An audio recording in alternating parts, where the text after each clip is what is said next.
खबर स्तंभ। झारखंड में इस वर्ष विधानसभा चुनाव होना है। ऐसे में सभी पार्टियां अपने अपने संगठन को मजबूत करने का प्रयास कर रही है। इसी क्रम में पूर्व आईएएस राजीव कुमार आज आसू पार्टी का दामन थाम लिया है।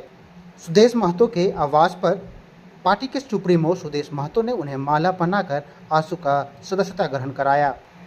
इस मौके पर सुदेश कुमार महतो ने कहा कि एक प्रशासनिक सेवा से निकलकर राजीव कुमार सामाजिक गतिविधियों के साथ जुड़ रहे हैं। झारखंड के तमाम गतिविधियों से राजीव कुमार अवगत है। उन्होंने लगातार इस राज्य में बेहतर काम किया है।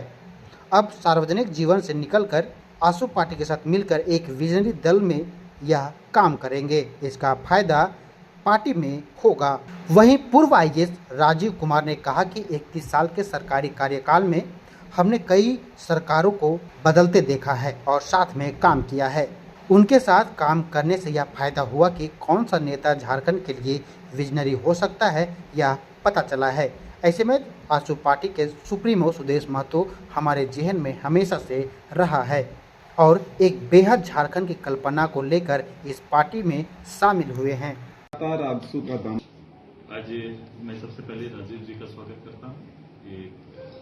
प्रशासनिक सेवा से निकलकर आज सार्वजनिक जीवन में हमसे जुड़ रहे हैं, मेरी पार्टी से जुड़ रहे हैं। अच्छा है, सन ऑफ सॉइल है, लोहरदगा इनका अपना पैतृक गांव है और मुझे लगता है कि झारखंड के सभी गतिविधि, झारखंड के गठन या उसकी सारी 23 साल के पूरे इतिहास से पूर्ण रूप से वाकिफ भी हैं और इनका कार्यकाल एक पदाधिकारी, राज्य प्रशासनिक पदाधिकारी के रूप में शुरू हुआ और जो सीओ एनआरएल जो परिवर्तन हमने लाया था खासकर यहाँ पर, उसको लीड किया और उसको लेकर काफी चर्चित भी रहे हैं। उस काम को लेकर काफी उसमें बल देने का प्रयास किया था।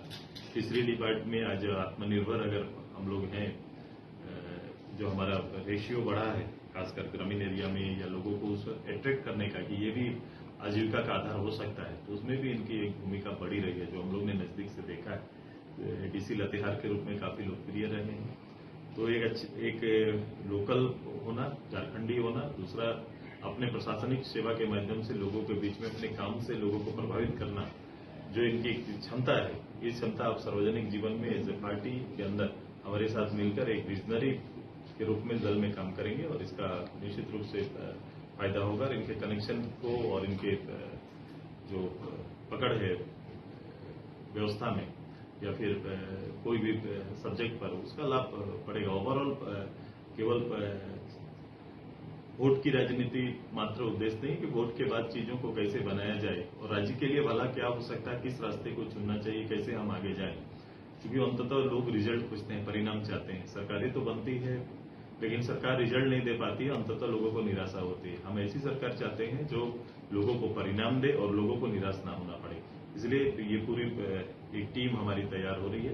अलग अलग क्षेत्र से जो प्रभावी लोग, अनुभवी लोगों का जुटान पार्टी के पक्ष में है। मैं राजीव जी को आज अपनी ओर से पार्टी में आने के लिए इनको अपनी ओर से। देखिए, ऐसा है कि मैं अपने 31 साल के सीधे सरकारी कार्यकाल में बाद में 2 साल और भी सरकारी तंत्र के अंदर ही काम किया। मतलब ये कि बहुत सारी सरकारों के साथ में मैंने काम किया। सरकार के साथ में काम करने में ये हुआ कि कौन से नेता जो झारखंड के लिए विजनरी, यहाँ के लोगों के लिए, स्थानीयता के लिए, यहाँ के जंगल, जर, जमीन के लिए, यहाँ के जन के लिए सोचते हैं, उनके एम्प्लॉयमेंट के बारे में, इसके संरक्षण के बारे में, राज्य को आत्मनिर्भर बनाने के बारे में। तो ऐसे में आसू पार्टी के केंद्रीय अध्यक्ष श्री सुदेश महतो जी का नाम मेरे जहन में हमेशा रहा। मैं इनके साथ में जब कभी भी चर्चा करता था तो ये होता था कि भाई आप मछली विभाग में कार्य किए, मछली उत्पादन में इस तरह की बढ़ोतरी हुई, राज्य मछली उत्पादन में आत्मनिर्भर हुआ, हजारों हजार आदमी स्वनियोजित हुए, कई लोग लाख रुपया कमा रहे हैं और पूरे राज्य में जिंदा मछली उत्पादित हुई, चौक चौराहों में बिक रही है। राज्य बाहर के जो आंध्र प्रदेश से मछलियां आती थी उसके आवागमन कितने कम हुए ये आप लोग जान रहे हैं। तो इनके साथ में जब चर्चा होती थी कि बाकी चीजों में आत्मनिर्भर राज्य को क्यों नहीं बनाया जा सकता है।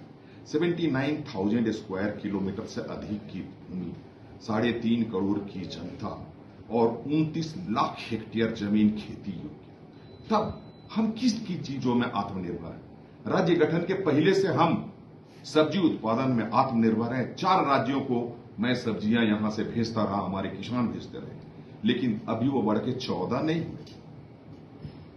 सब्जी ठीक है, लेकिन इसके बाद आप देखिए, अगर आप समझिए तो यहां एक है कि चलो ठीक है, यहां के मटन मतलब यहां के जो मीट है वो बहुत दूर तक आत्मनिर्भर है, बाहर से नहीं आती है। तीसरा, मछलियां हुआ, राज्य गठन के बाद कभी भी किसी ने नहीं सोचा होगा कि क्या मछली उत्पादन में राज्य आत्मनिर्भर हो सकता है।